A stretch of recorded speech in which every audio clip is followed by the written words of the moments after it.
शरणं सम्मं प्रणमामि भक्तियुक्तो सुदनानमहो वहिं शिरसा इच्छामन्ते सुधभक्ति कौसगो कौतसालोच्यो अंगोंग पैनी पौड़े परियम सुतबलमान्यो उवगय चुरियाचे सुतथे थुइधम कायम श्यानिच कालम मंचेमी पूजेमी बंदामी नमनसामी दुखो को कम्मखो बोइलाओ स्वेगमनम समाय मन्नम जिनगुण संपत्ति हो मध्यम अत पौराणिक स्वाध्याय प्रारंभ किया श्री आचार्य भक्ति का सरगम करो हम।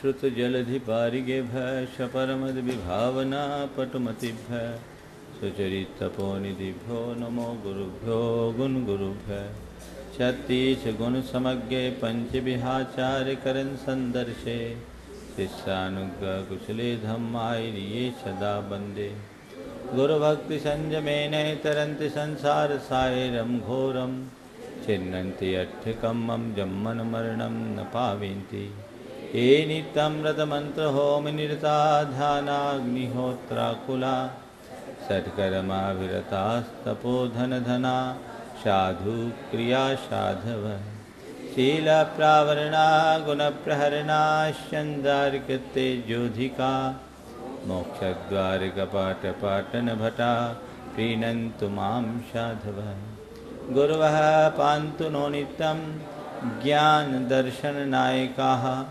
चारितार्णव गंभीरा मोक्ष मार्गोपदेशिका इच्छामन्तार्वत्ति कौसगो कौतसालोच्यो शमनान शमदंसन समचरिजुत्तानं पंचविहाचारणम आयर्यानम आयरादि सुदनान वदेश्यानम उवध्यायानम तेरे अनुगुण पालन रयानम सव्वसाहुनम श्यानिचकालम अंचेमी पूजेमी वंदामी नमनसामी दुख खो कम खो बोहिलाओ सोई गमनम समाहि मरणम जिनगुण संपत्ति हो मध्यम बंदित सव्व सिद्धे धूममल मनोवमं गतिम पत्ते वोछामि समय पाहुण मिनमो सुध केवली भनिदम। जबलो पंच परमेष्टि भगवान की परम पूज्य आचार्य गुरुवर श्री विद्यासागर जी महाराज की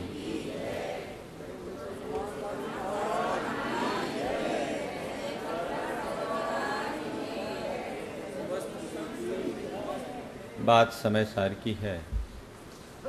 समय सार का मुख्य प्रतिपाद्य है आत्मा की पहचान कर आत्मा में डूबना है। मैं कौन हूँ, मेरा स्वरूप क्या है, उसे जब तक हम पहचानते नहीं तब तक उसे पाना असंभव है। समय सार के माध्यम से आचार्य कुंदु कुंदु कहते हैं कि तुम अपने जीवन की सच्चाई को पहचानो, तुम अपने स्वरूप को जानो और जो तुम हो उसका अनुभव करो। अभी तुम्हारी स्थिति ठीक वैसी है जैसे कोई व्यक्ति रंगमंच पर आता है, नाटक के उद्देश्य से रंगमंच पर उतरता है और रंगमंच पर भांति भांति के रोल अदा करता है, अलग अलग अभिनय करता है और दर्शक उसे उस रोल के अनुरूप मानने का भ्रम पाल लेते हैं। दर्शक यदि उसे अलग माने तो कोई दिक्कत की बात नहीं, लेकिन आश्चर्य तो तब होता है जब अभिनेता भी अपने आप को वैसा मानना शुरू कर देता है। हम इस संसार के रंगमंच पर नाटक कर रहे हैं, हर प्राणी संसार के रंगमंच पर नाटक कर रहा है और एक नाटक में अभिनय जैसा उसे रोल दिया जाता है वैसा अभिनय करता आ रहा है। जब कोई फिल्म साइन करता है तो एक बार फिल्म साइन कर लेने के उपरांत वो डायरेक्टर से बंध जाता है।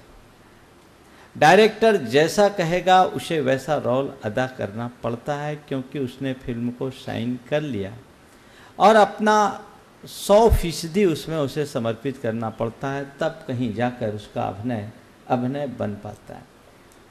ऐसे ही हम सब संसारी जीव अनादि से कर्म के साथ एक एग्रीमेंट किए हुए, और उस एग्रीमेंट के कारण ऐसा है कि आज कोई फिल्म साइन करने वाला तो आगे पीछे हो जाए तो चलेगा, बीच में छोड़ भी सकता है, लेकिन हमारे और कर्म का एग्रीमेंट कुछ ऐसा है कि इसमें कोई रद्दोबदल करने की संभावना नहीं। अब कर्म हमसे जैसा रोल चाहे हमें उस रोल को निभाना है, निभा रहा है, हर प्राणी निभा रहा है। संत कहते हैं रोल निभाने में कोई बुराई नहीं है, भूमिका अदा करने में कोई परेशानी नहीं है। तुम्हें जो रोल मिला है रोल निभाओ, तुम्हें जो भूमिका अदा करनी है अदा करो, उसमें कोई दिक्कत नहीं, कठिनाई नहीं। बस इतना ध्यान रखो कि ये जो कुछ है वो अभिनय है, मैं नहीं। एक रियल लाइफ होती है और किसी अभिनेता से पूछा जाए कि ये जो रियल लाइफ है इसे क्या अपनी रियल लाइफ मानते हो, क्या कहेगा? नहीं, रियल लाइफ है, वो मेरी रियल लाइफ नहीं है। मैं जानता हूं कि मैं क्या हूं, ये तो बस मेरा अभिनय है। नतीजा उस अभिनय में वो चाहे कितना रोए, कितना हंसे, चाहे राजा बने या रंक बने, चाहे वो जेल के सीखचों में जाए या उसे जय जयकार के साथ माला पहनाया जाए, उसे कोई फर्क पड़ता है? यदि कोई उसे पीटता है तो उसे तकलीफ नहीं, और वो किसी को पीटता है तो उसे हर्ष नहीं। क्यों नहीं? मालूम है उसे ये तो नाटक है। उसे पता है मैं नाटक कर रहा हूं, और जब तक उसे पता है कि ये सब नाटक है, ये असलियत नहीं है, ये सब झूठ है, ये एक केवल ऊपर का प्रदर्शन है, इनका सच्चाई से कोई नाता नहीं है, उसे कोई तकलीफ नहीं होती है। क्या रोजमर्रा की जिंदगी में हम देखते हैं, ये तो बंगाल है, बंगाल तो नाटक के लिए और ज्यादा प्रसिद्ध है? तो कहते हैं नाटक है, पर इसे नाटक मानो। आचार्य महाराज ने लिखा है, बहुत सुंदर पंक्तियां हैं उनकी, ये सारा का सारा संसार है एक बहुत बड़ा नाटक। ये सारा का सारा संसार है एक बहुत बड़ा नाटक, तो इसमें भांति भांति के रूप धर भाग ले। तो इसमें भांति भांति के रूप धर भाग ले, लेकिन पल भर को भी इसमें न अटक। ये सारा का सारा संसार है एक नाटक। नाटक में जब अटक जाओ तो गड़बड़ हो जाता होता है। हमने सुना है दक्षिण अफ्रीका में एक बहुत अच्छा अभिनेता था, और वो अब्राहम लिंकन का रोल किया करता था। किसका करता था? अब्राहम लिंकन का रोल उसने 35 साल तक लगातार अब्राहम लिंकन का रोल किया। उन्हीं की तरह चलना, उन्हीं की तरह उठना, उन्हीं की तरह बैठना, उन्हीं की स्टाइल में कपड़ा पहनना। नतीजा क्या निकला कि उस आदमी ने अपने आप को अब्राहम लिंकन बोलना शुरू कर दिया। बोलना ही नहीं, मानना शुरू कर दिया कि आई एम अब्राहम लिंकन। बड़ी मुश्किल। लोगों ने सोचा आदमी पागल हो गया, लेकिन वो मानने को तैयार नहीं, क्योंकि बाकी उसका व्यवहार भी सही। तो कहते हैं, ऐसा मैंने पढ़ा है, कि उसकी सच्चाई को समझने के लिए उसे लाई डिटेक्टर पर रखा गया। झूठ पकड़ने की मशीन पर। और जब उसे लाई डिटेक्टर पर रखा गया तो उसने भी सोचा बहुत हो गई, झमेला से बचना चाहिए, कह देता हूं मैं अब्राहम लिंकन नहीं हूं, कह देता हूं मैं अब्राहम लिंकन नहीं हूं। और उसने कह दिया कि मैं अब्राहम लिंकन नहीं हूं। जानते क्या हुआ? मेटल डिटेक्टर में नेगेटिव साइन आ गया। ये झूठ बोल रहा है। मेटल डिटेक्टर में नेगेटिव साइन आ गया, मतलब उसके भीतर मैं अब्राहम लिंकन हूं ऐसे संस्कार इतने प्रगाढ़ हो गए थे कि सच भी झूठ हो गया। यही दशा हम आप सब की है। अनादि से कर्म के द्वारा निर्धारित भूमिकाओं को निभाते निभाते हमने अपना कर्म के साथ एक क्षेत्रावगाह संबंध में ऐक्य का भ्रम मान रखा। कभी हम नरक, कभी हम पशु, कभी हम तिर्यंच, या कभी देव या मनुष्य। जिस रूप में ये हमें मिला, हमने अपने आप को उस रूप मानना शुरू कर दिया। रागादि के परिणाम के साथ हमारा एकत्व हो गया। हमने अपने आप को सदैव उसी रूप अनुभव किया, महसूस किया, और हमको पता ही नहीं है कि मैं आत्मा हूं। असलियत का पता नहीं, क्योंकि हमारे चित्त और चेतना में संस्कार कुछ इसी प्रकार के प्रगाढ़ हो रखे। उन संस्कारों को जीतना है। समय सार हमें उसी का पाठ पढ़ाता है कि देखो तुम जानो क्या हो, ये नाटक है। और निश्चित रूप से जो नाटक में नाटक करता है, जिस प्रकार का अभिनय करता है, अपने आप को उसी रूप में प्रस्तुत करता है, और देखने वाले को यही भ्रम होता है कि ये सच्चाई। एक बार ऐसा हुआ, ईश्वरचंद विद्यासागर का बंगाल से बहुत गहरा संबंध। बंगाल के ख्यातनाम व्यक्ति, दार्शनिक, समाजसेवी, चिंतक। वो एक बार एक नाटक देखने के लिए गए। देखते क्या है कि एक युवक किसी युवती को छेड़ रहा है, और जब वो बदतमीजी की हद को लांघने लगा तो उनसे रहा नहीं गया। जब वो बदतमीजी की हद को लांघने लगा तो उनसे रहा नहीं गया। वो सीधे उठे, स्टेज पर चढ़े और अपना जूता खोलकर उसे 4-5 जूते रसीद कर दिए, जड़ दिए।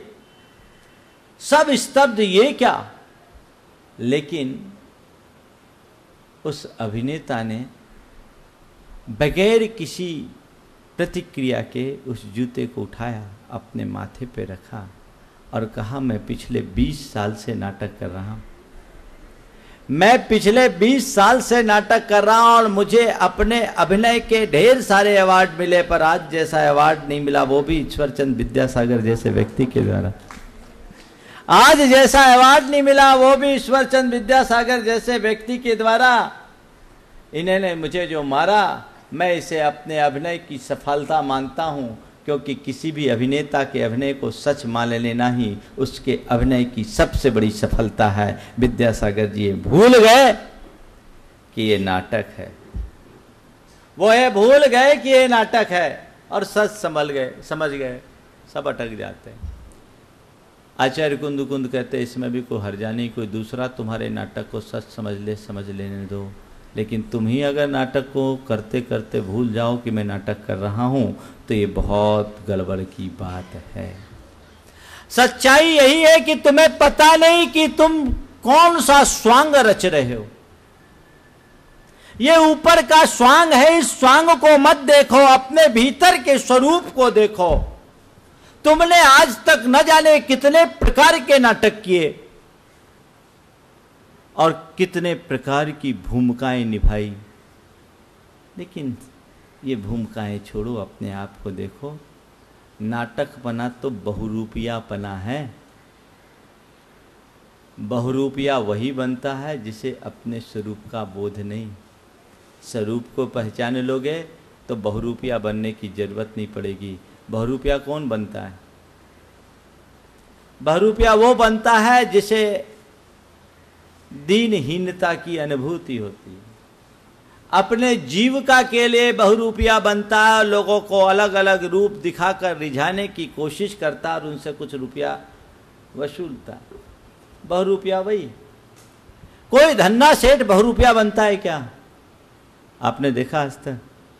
बहुरूपिया धन्ना सेठ भले बन जाए, लेकिन धन्ना सेठ बहुरूपिया बनता है? नहीं बनता। क्यों? उसको उसकी जरूरत नहीं। आचार्य कुंद कुंद कह रहे कि तू अपना बहुरूपियापन छोड़, तू धन्ना सेठ है, पहचान अपने आप को।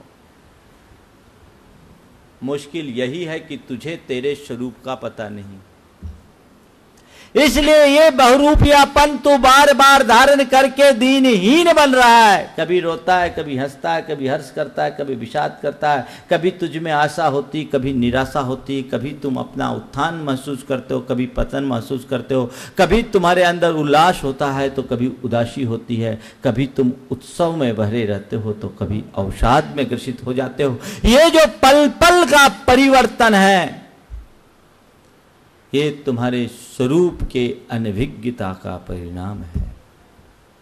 अपने स्वरूप को समझो। समय सार हमें यही बता रहा है कि तुम कौन हो। तुम्हारे पास अचिंत वैभव है, तुम अमूल्य निधियों के स्वामी हो। मुश्किल यही है कि तुम्हें उसका पता नहीं। जानो तुम कौन हो। अलग अलग रूप है और उस रूप को ही स्वरूप मानने के भ्रम में क्या होता है, देखिए एक साथ 5 गाथाओं में आचार्य कुंद कुंद हमें क्या बताते हैं। अपाणमयानंता अपाणमयानंता मूढ़ादु परपवादिनो केयी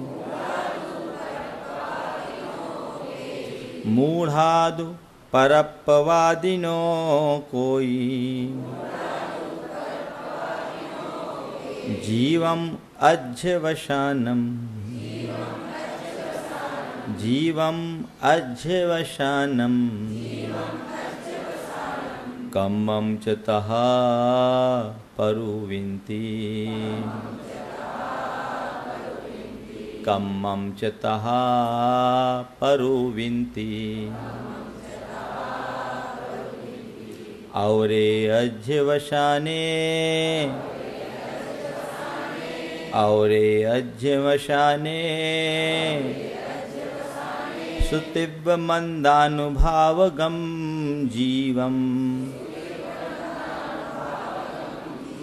सुतीव्र मंदानुभावगम जीवम मन्नन्ति तः औरे मन्नन्ति तः औरे नोकम मम चा विजीवोति नोकम मम चा विजीवोति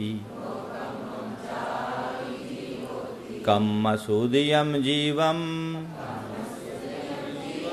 कम्मसुदयं जीवम औरे कम्मानुभागमिच्छन्ति औरे कम्मानुभागमिच्छन्ति तिब्बत्तण मंदत्तण तिब्बत्तण मंदत्तण गुणे ही जोसो हवदि जीवो गुणे ही जोशो हवदि जीवो जीवो कम्मम उभयम जीवो कम्मम उभयम दोन्य विखलु के विजीव मिच्छन्ति दोन्य विखलु के विजीव मिच्छन्ति औरे संजोगेन दू औरे संजोगेन दू कम्मानं जीवमिच्छन्ति कम्मानं जीवमिच्छन्ति एवं विहा बहुविहा एवं विहा बहुविहा परमपानं वदन्ति दुम्मेहा परमपानं वदन्ति दुम्मेहा तेन दुपरप्पवादी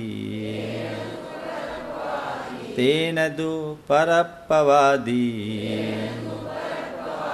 निश्चयवादी ही निडिठा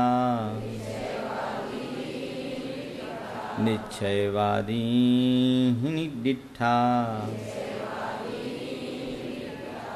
बोलिए।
जीव एक है, उसका स्वरूप एक है, लेकिन जीव का अनुभव करने वाले लोग अनेक हैं। जो जिस जीव को जिस रूप अनुभव करता है वो जीव को वैसा ही मानता है। जैसा अनुभव वैसी मान्यता वैसी समझ। आचार्य कुंद की दृष्टि में जीव विषयक मान्यता रखने वाले जितने भी लोग हैं, प्रमुखता से उन्होंने इन सब का उल्लेख कर दिया। विभिन्न दर्शनकारों की जो मान्यताएं हैं, उन मान्यताओं को आचार्य कुंद ने बहुत कुशलता से इन 5 गाथाओं में निबद्ध कर दिया और ये कहा कि ये जो मान्यता है ये मान्यता ठीक नहीं, और जब तक इस मान्यता को परिवर्तित नहीं किया जाता तब तक हम अपने स्वरूप की उपलब्धि नहीं कर सकते। ऐसे लोग परात्मवादी हैं और ये सम्यक मार्ग को अंगीकार करने वाले नहीं हैं, क्योंकि इनका अनुभव अधूरा है, एकांगी है। जीवन की सच्चाई को अगर जाने और जीव के सच्चे स्वरूप का अनुभव करे तो ये शब्द नहीं आ सकते। 5 गाथाओं में पूर्व पक्ष को रखा गया है। पहले हम इन गाथाओं का अर्थ समझें और एक गाथा में आचार्य कुंद ने इसका खंडन करते हुए बहुत संयुक्तिक समाधान भी दिया है। आप देखें इस अध्यात्म में किस तरह से तर्कना युक्त विवेचना आचार्य कुंद ने की है, जिसके बल पर हम अपने अनुभव की गहराई में उतर सकें। अप्पानम अयानंता। अप्पानम अयानंता जो अपनी आत्मा को नहीं जानते वो कौन है? मूढ़ा। कौन है? समझ गए? मूढ़ किसको बोलेंगे? जो आत्मा को नहीं जानता। हम लोग तो सब ज्ञानी जीव लोग हैं, मूढ़ तो किसी और दुनिया में रहते हैं। अपने आत्मा का ज्ञान है, मान लिया ज्ञान है निश्चित। 2.5 अक्षर के शब्द आत्मा को जाने तो आत्मा का ज्ञान हो गया कि नहीं? ज्ञान तो बहुत सरल चीज़ है, ज्ञान के लिए कठिनाई नहीं। एक आदमी आया, उससे पूछा गया कि भाई आप कितनी भाषा का ज्ञान रखते हो? बोले मैं सब भाषा का ज्ञान रखता हूँ। बोले कितनी भाषा में बोल सकते हो? बोले जिस मैं बोलना जो बोलना चाहूँ मैं बोल सकता हूँ। अंग्रेजी बोल सकता हूँ, हिंदी बोल सकता हूँ, चाइनीज बोल सकता हूँ, फ्रेंच बोल सकता हूँ, जर्मन भाषा बोल सकता हूँ, और तुम देसी भाषा में तेलुगु कन्नड़ जो बोलना चाहो मैं सब बोल सकता हूँ। बोला अच्छा सब भाषा बोल लेते हो? बोले बोल लेते हो। बोला बोलो अंग्रेजी। उसने कहा अंग्रेजी। हो गया, अंग्रेजी बोल दिया, हो गया। तो आत्मा का ज्ञान तो आपको है ना,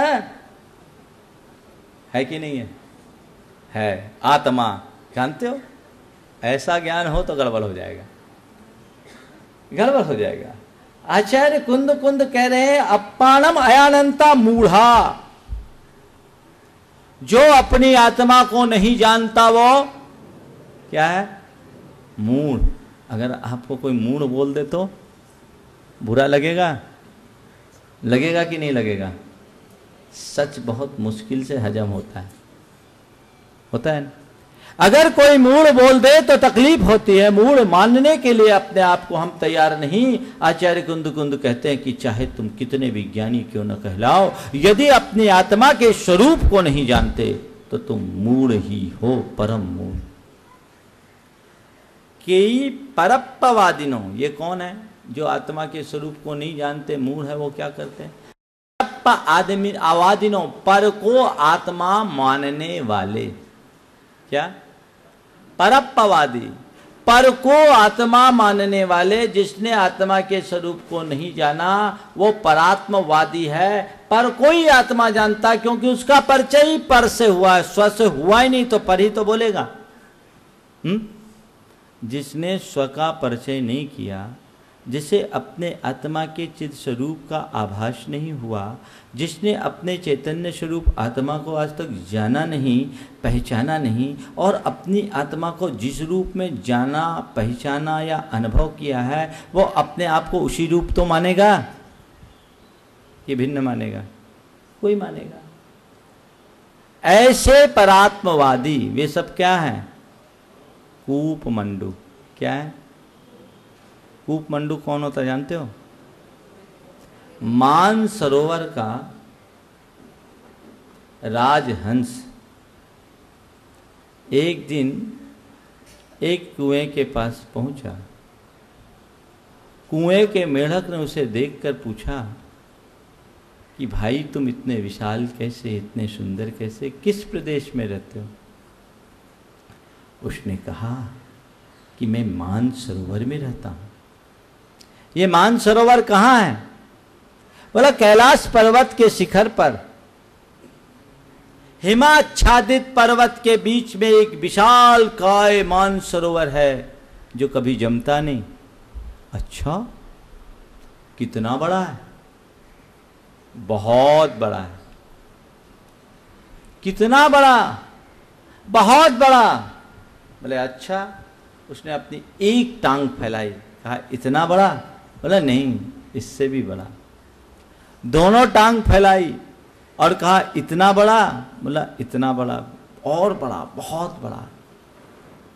उसने उचक करके छलांग लगाई, कहा इतना बड़ा? बोला नहीं, इससे भी बड़ा।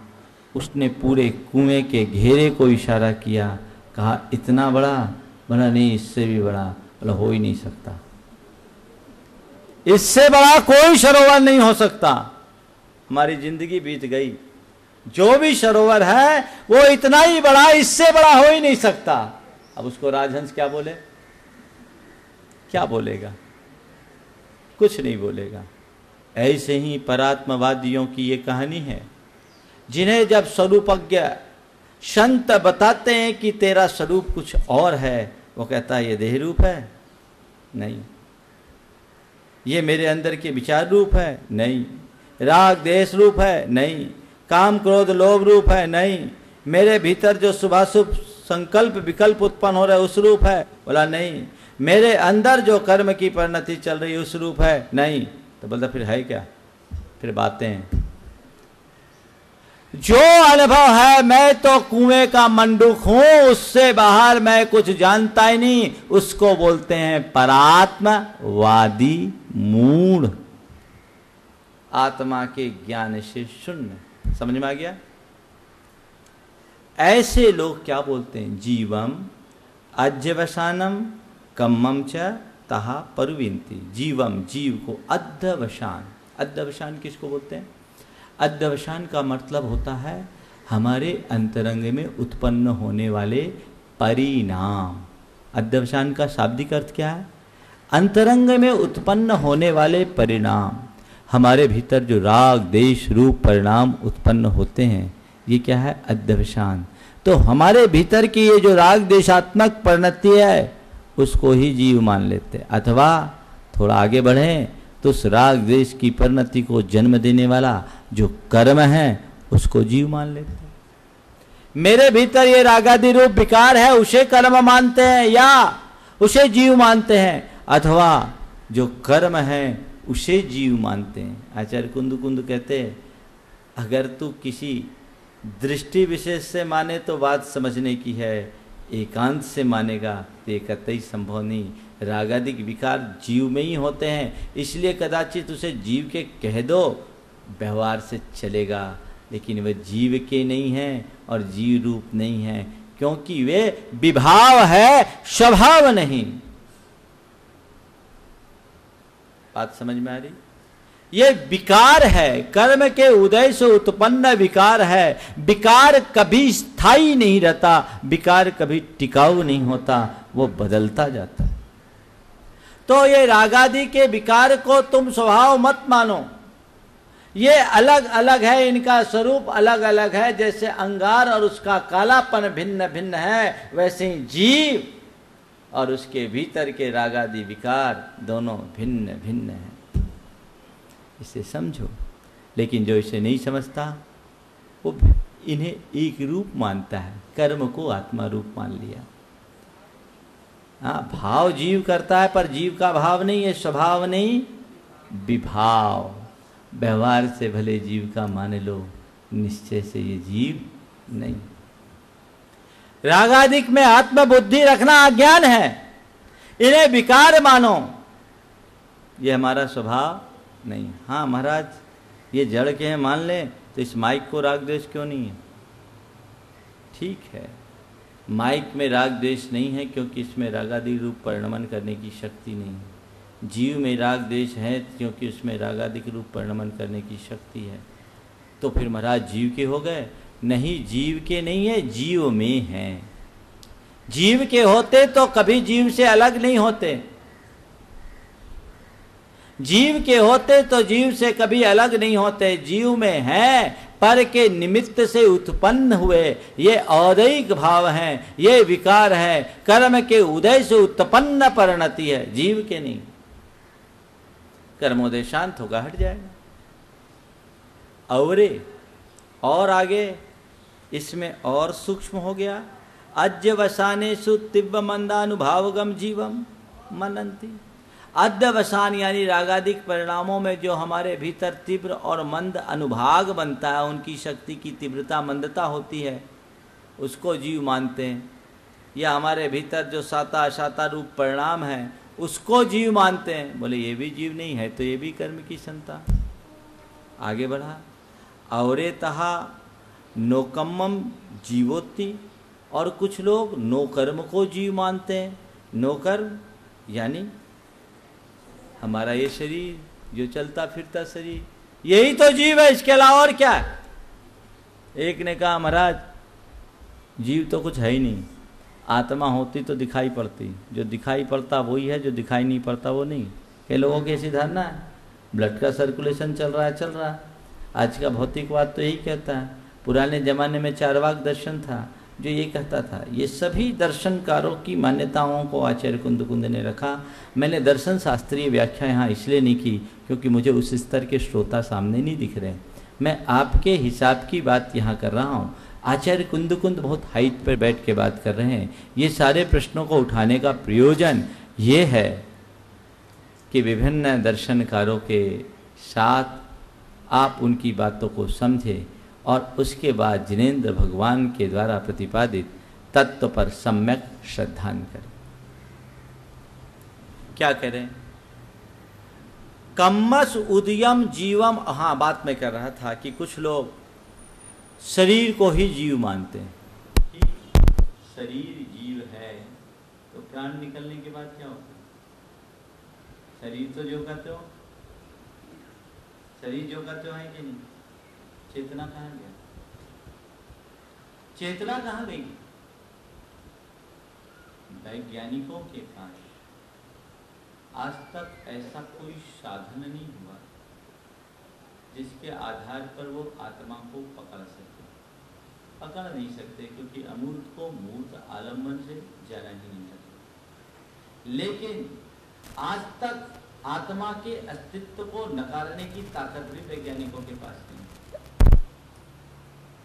द ग्रेट डिजाइन नाम की एक पुस्तक है जिसमें विश्व के सर ऑलिवर लाज से लेकर अल्बर्ट आइंस्टाइन जैसे साइंटिस्ट के आत्मा विषयक अवधारणा पर विचार व्यक्त किया, और उसमें सबने ये कहा कि आत्मा का अस्तित्व है। आइंस्टीन ने लिखा कि मैं मानता हूँ कि सारे जगत में, प्रकृति में चेतना सबसे बड़ी शक्ति है और वही सर्वत्र काम कर रही है। इसे स्वीकार करना। मैंने अपने जैन धर्म और दर्शन में इन सबको कोट भी किया। तो ये अस्तित्व है, लेकिन कुछ लोग हैं जो जीव के शरीर को ही जीव मानते हैं। साधारण प्राणी भी जो परलोक पर आस्था रखते, वे भी देह और आत्म में ऐक्य बुद्धि रखने के कारण शरीर को ही आत्मा रूप मानते हैं और शरीर की उत्पत्ति में अपनी उत्पत्ति और शरीर के विनाश को अपना विनाश मानने का भ्रम करते। आगे औरे कम्मु सूर्यम जीवम, औरे कुछ लोग कर्म के उदय को ही जीव मानते हैं, और कम्मानुभागम औरे इच्छन्ति, और दूसरे लोग कर्म के अनुभाग यानी कर्म के जो फलदान की शक्ति है उसको जीव मान लेते हैं। तिब्बतन मंदतन गुणे ही, तीव्रता और मंदता रूप पहले राग आदि के परिणाम में बताया, अब कर्म उदय में आने वाले कर्म की तीव्रता और मंदता रूप अनुभाग को जीव मान लेते हैं। फिर कुछ लोग ऐसे हैं जो जीवो कम्मम ऊह्यम दोन्नी विखलु जीव मिच्छन्ति, कुछ लोग जीव और कर्म के मेल को जीव मान लेते हैं कि जीव और कर्म के मिलने से एक विजातीय अवस्था हुई है और वही जीव है जो संसार में दिखे। और औरे संजोगेन दु कम्मानम जीव मिच्छन्ति, और कुछ लोग हैं जो कर्मों के संयोग से जीव की उत्पत्ति मानते हैं। जैसे 8 काठ से खाट बनती है, क्या बनती? 8 काठ से खाट बनती है। 8 लकड़ी लगती खाट में, 9वीं लकड़ी नहीं लगती, पता है? अब तो खाट ही हट गई। 8 काठ का खाट होता है, ठीक है। तो ऐसे ही 8 कर्म मिले जीव बन गए, बोले ऐसा नहीं। एवं बिहा, इस प्रकार बहुबिहा बहुत प्रकार के दुम्मेहा जो दुर्बुद्धि जन है, परम अप्पानम बदंती, अप्पानम आत्मा को परम पर रूप बोलते हैं। जितने कौन बोलते हैं? सब दुर्बुद्धि। तेन दु परप्पवादी, इसलिए वे सब परात्मवादी हैं। परप्पवादी यानी परात्मवादी, निश्चयवादी ही जो निश्चय के ज्ञाता उनके द्वारा निर्दिष्ठा ऐसा कहा गया है कि वे सब पर को आत्मा बोलते हैं, इसलिए सब क्या है? परात्मवादी। हो गया? हाँ, 47 नंबर। जीवम कम्मम ओह्यम दोनों भी खलु जीव मिच्छन्ति, के भी कुछ लोग जीव और कर्म इन दोनों के मेल को जीव मानते हैं। जीव और कर्म के मेल के को जीव मानते हैं। और कोई केवल अवरे संजोगेन दु, कोई केवल कर्म के संयोग को ही जीव मानते हैं। केवल कर्म संयोग को, 8 कर्म मिल गए सो जीव हो गया, जीव है ही नहीं, जीव का अस्तित्व नहीं। ये वेदांत, न्यायिक, मीमांसक इन सबको सामने रख करके, बौद्ध सबको सामने रख करके ये कहा गया। अप्पाणमयानंता मूढ़ा दु परप्पवादिनों के आत्मानम अजानन्तः मूढ़ास्तु परद्रव्यम आत्मानम वदन्ति एवं शीला केचन परात्मवादिनः, आत्मा के स्वरूप को न जानने वाले मूढ़ जो परद्रव्य को अपना बोलते हैं, ऐसे परात्मवादी यथा अंगारात कार्ष्ण्यम भिन्नम नास्ति तथा रागादिभ्यो भिन्नो जीवो न अस्ति इति रागादि अध्यवसानम कर्मम च जीवम वदन्ति। जैसे अंगार और उसके कालेपन में भिन्नता नहीं है, ऐसा लोक में देखा जाता है, उसी तरह रागादिक से भिन्न जीव नहीं है, ऐसा मानकर रागादि परिणाम को ही जीव बोलते हैं। अथ अवरे अध्यवसाने तीव्र मंदानुभावगम जीवम मनन्ति, अपरे केनचित एकांतवादिनः रागादि अध्यवसानेषु तीव्र मंद तारतम्यानुभाव रूपम शक्ति महात्म्यम गच्छति इति तीव्र मंदानुभावगम तम जीवम मन्यते। और कुछ ऐसे हैं जो रागादिक परिणामों में तीव्र और मंदता की तारतम्यता के अनुभव रूप शक्ति की महात्म को प्राप्त करे, उसका नाम तीव्र मंदानुभावक, समझ गए, माने तीव्र मंदानुभाग जो अनुभाग है उसको ही जीव मानते हैं। तथैव च अपरे चार्वाकादिय कर्म नोकर्म रहित परमात्म भेद विज्ञान शून्य शरीर आदि नोकर्म चापि जीवम मन्यते। और कुछ चार्वाक आदि ऐसे हैं जो कर्म नोकर्म से रहित परमात्मा के भेद विज्ञान से शून्य हैं। ऐसे लोग शरीर आदि नोकर्म को ही जीव मानते हैं। अथ कम्मस उदयम जीवम अवरे अपरे कर्मणः उदयम जीवम इच्छन्ति। और कुछ लोग हैं जो केवल कर्म के उदय को जीव मानते हैं। कम्मानुमुग अनुभाग मिच्छन्ति अवरे अवरे च कर्मानुमागम लाथा दारु अस्थि पाषाण रूपम जीवम इच्छन्ति। और कुछ लोग लता दारु अस्थि पाषाण कर्म की फलदान शक्ति इसको ही जीव मानते हैं। कथम भूत सच अनुभाग, वह अनुभाग कैसा है? तिब्बतन मंदत्तन गुणे ही जो सो हौदि जीवो तीव्रत्व मंदत्व गुणाभ्याम वर्तते यह स जीवो भवति। वह अनुभाग कभी अधिक होता है कभी कम होता है, तो कर्म के फलदान की तीव्रता और मंदता को ही कुछ लोग जीव मान लेते हैं। अथ जीवो कम्मम उह्यम दोन्य विखलु के विजीव इच्छन्ति। और कुछ लोग जीव और कर्म इन दोनों को जीव कर्मो भयम द्वे अपि जीव कर्मणि शिखरणीवत खलु स्फुटम जीव इच्छन्ति। जैसे आप लोग श्रीखंड, आचार्य को श्रीखंड बहुत पसंद होगा, बहुत उदाहरण दिया है। उस समय श्रीखंड खाने की परंपरा होगी, एक अच्छा डिश होगा, समझ गए। तो श्रीखंड और भी उदाहरण दिया जा सकता था, लेकिन इस समय सार में श्रीखंड अमृत चंद जी ने और जयसेन ने खूब श्रीखंड का प्रयोग किया है। तो श्रीखंड में दही और चीनी दोनों मिली होती है, लेकिन दोनों का स्वरूप अलग अलग है और स्वाद भिन्न भिन्न है, मिलके एकीकृत हो गया। तो इसी तरह कुछ लोग जीव और कर्म, जीव हो गया दही, कर्म हो गया चीनी, दोनों के एक रूपता को ही जीव मानते हैं। अवरे संयोगेन दु कम्मान जीव मिच्छन्ति अवरे केचन अष्ट काष्ठ खटवावत कर्मनाम संयोगेन आपि जीव मच्छन्ति। और कुछ लोग 8 काठ के खटिये की तरह संयोग से जीव मानते हैं। कस्मात अष्ट कर्म संयोगात अन्य शुद्ध जीव अनुपत्ते। वह कहते हैं जो जीव है वो 8 कर्म से युक्त, 8 कर्म से रहित कोई जीव है ही नहीं। क्यों है? तो दिखा है कहीं आपके पास? संसार है, संसार में जितने सब 8 कर्म वाले, 8 कर्म से रहित कोई है? दिखा, भले दिखाया नहीं जा सकता, लेकिन कर्म की चेतना का अनुभव से ऊपर उठे जीव जरूर दिखते हैं। सिद्ध जीव भले न मिले, लेकिन सिद्धि का अनुभव करने वाले जीव आज जरूर मिल सकते हैं। इसी के आधार पर ये कहा जा सकता है कि कर्म ही जीव नहीं। एवं विधा बहुविधा बहुप्रकारा देह रागादि पर द्रव्यम आत्मानं वदन्ति दुर्मेधसो दुर्बुद्धिया। इस प्रकार अनेक प्रकार के देह रागादि पर द्रव्य को अपना बोलने वाले दुर्बुद्धि जन तेन कारणेन तु पुनः देह रागादि पर द्रव्यम आत्मानं वदन्ति एवं शीला परात्मवादिनो। इस कारण से चूंकि देह रागादि पर द्रव्य को अपना बोलते हैं, इसलिए वे परात्मवादी निश्चयवादी भी निश्चयवादियों के द्वारा, सर्वज्ञ सर्वज्ञ भगवान के द्वारा निर्दिष्टा कहा गया है। उन सबको परात्मवादी कहा गया है। इस प्रकार पंचगाथा भी पूर्व पक्ष कृता। ये तो पक्ष हुआ। अब उत्तर के लिए भी 5 गाथा।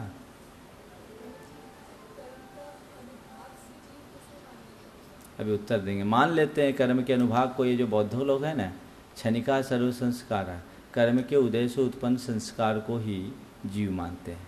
न्यायिक जो है बुद्धि आदि गुणों के अभाव को मुक्ति मानते हैं। तो ये अलग अलग संस्कार मानते हैं, उनकी अपेक्षा से बातें कहेंगे। हाँ, भटक ही रही है ना। एक दर्शन ऐसा है जो कहता है मुक्ति के बाद भी आत्मा संसार में भटकते रहता है, उनको बोलते हैं मांडलिक। ये सब वेदांत की एक शाखा है। दर्शन में मत जावा, अध्यात्म में डुबकी लगाओ।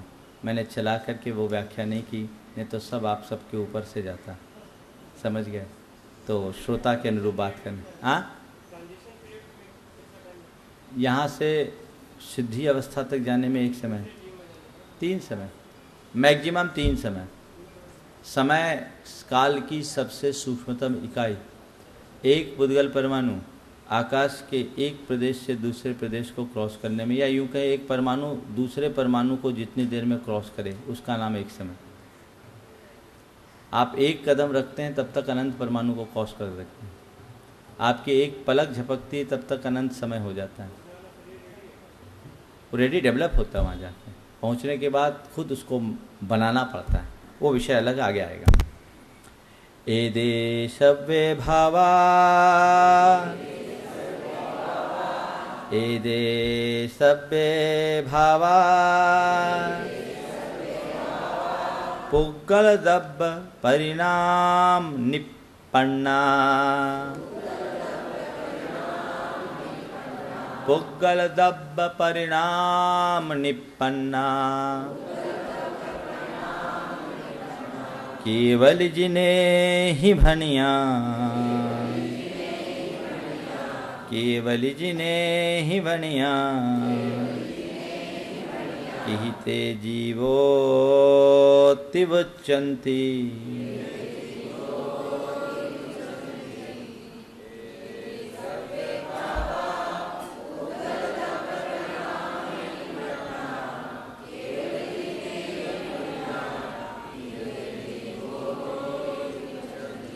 केवली जिन्हें ही भनिया, केवल ज्ञानी जिनेन्द्र भगवान के द्वारा ऐसा कहा गया। क्या कहा गया? एदे सव्वे भावा, ऊपर कहे गए जो भी पर्याय या अवस्थाएं हैं, पदार्थ हैं, पुद्गल द्रव्य परिणाम निपन्ना, वे सब पुद्गल द्रव्य के परिणाम से निष्पन्न है, यानी पुद्गल द्रव्य से बने हुए हैं। किससे बने हुए हैं? फिर किहिते जीवोति बुच्चन्ति, फिर किस प्रकार, ते तुम, जीवोति जीव है ऐसा, बुच्चन्ति कहते हो। जब भगवान ने इन सबको पुद्गल द्रव्यात्मक कहा है, पुद्गल द्रव्य से निष्पन्न कहा है, तो फिर तुम कैसे इन्हें जीव कहते हो?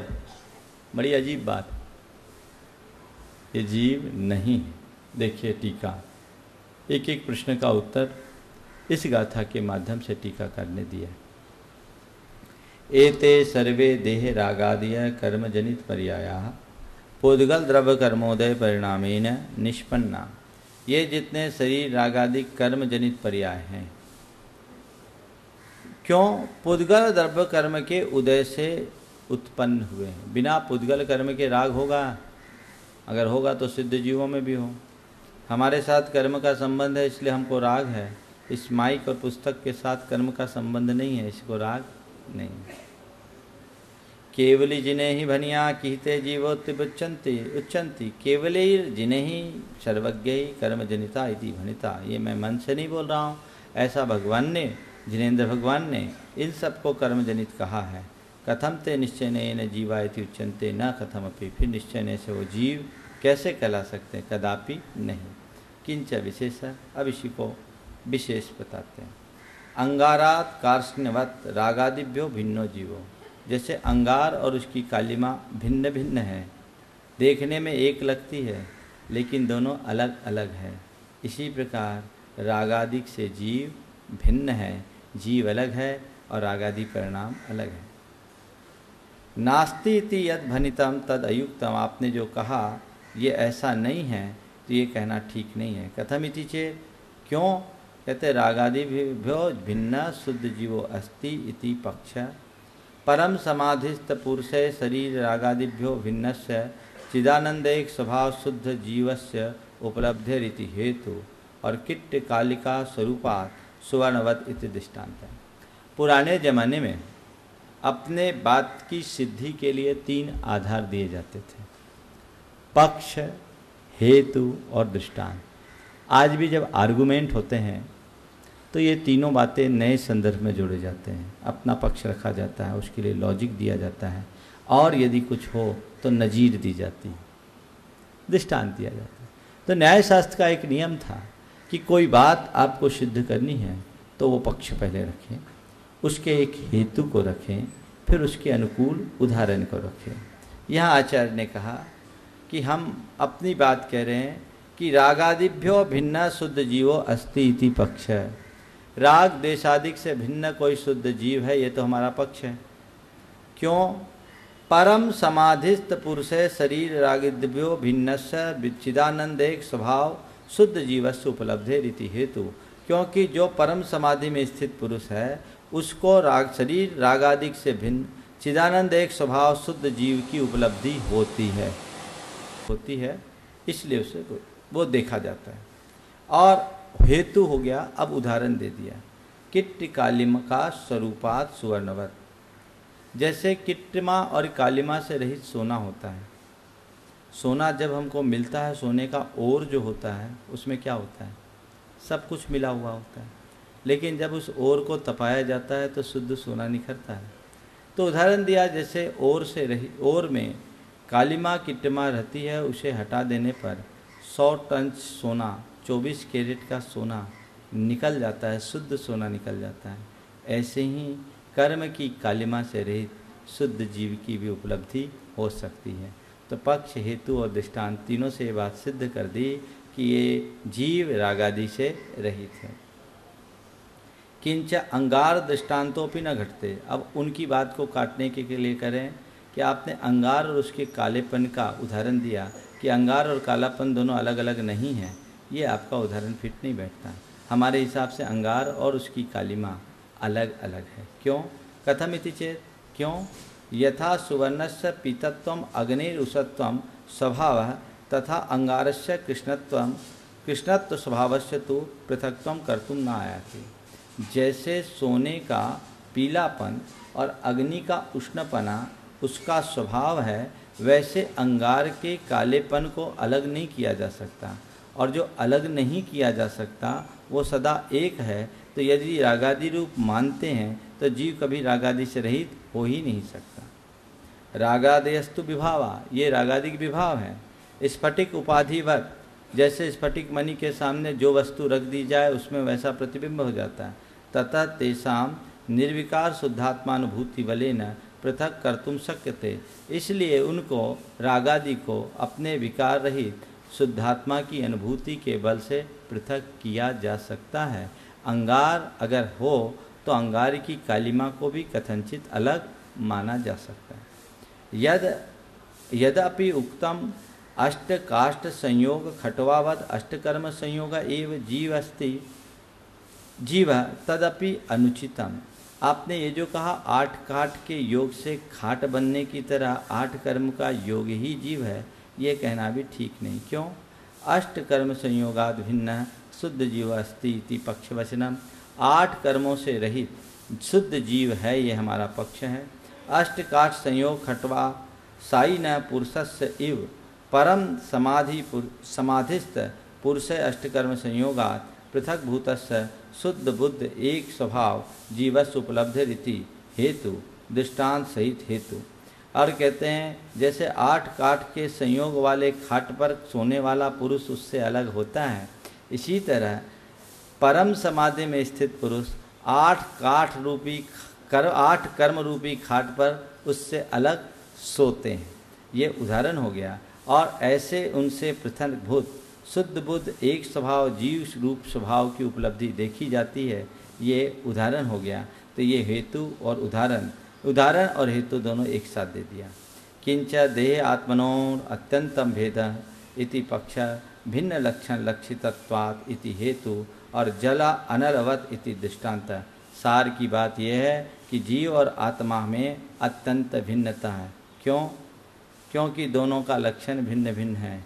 उदाहरण, जैसे आग और पानी एक नहीं है, वैसे ही जीव और आत्मा, जीव और कर्म या जीव और शरीर एक नहीं है। इसलिए इन सब गाथाओं का सार ये है कि ऊपर की 5 गाथाओं में जितनी भी बातें बताई गई वे सब कर्म के उदय से उत्पन्न पर्याय हैं, वे जीव के नहीं हो सकते, जीव उनसे भिन्न है। ऐसा जानकर अपने भेद विज्ञान को पुष्ट करने का प्रयास रखना चाहिए। हाँ, इतना ही रखें। चलिए पद्यानुवाद पढ़ें।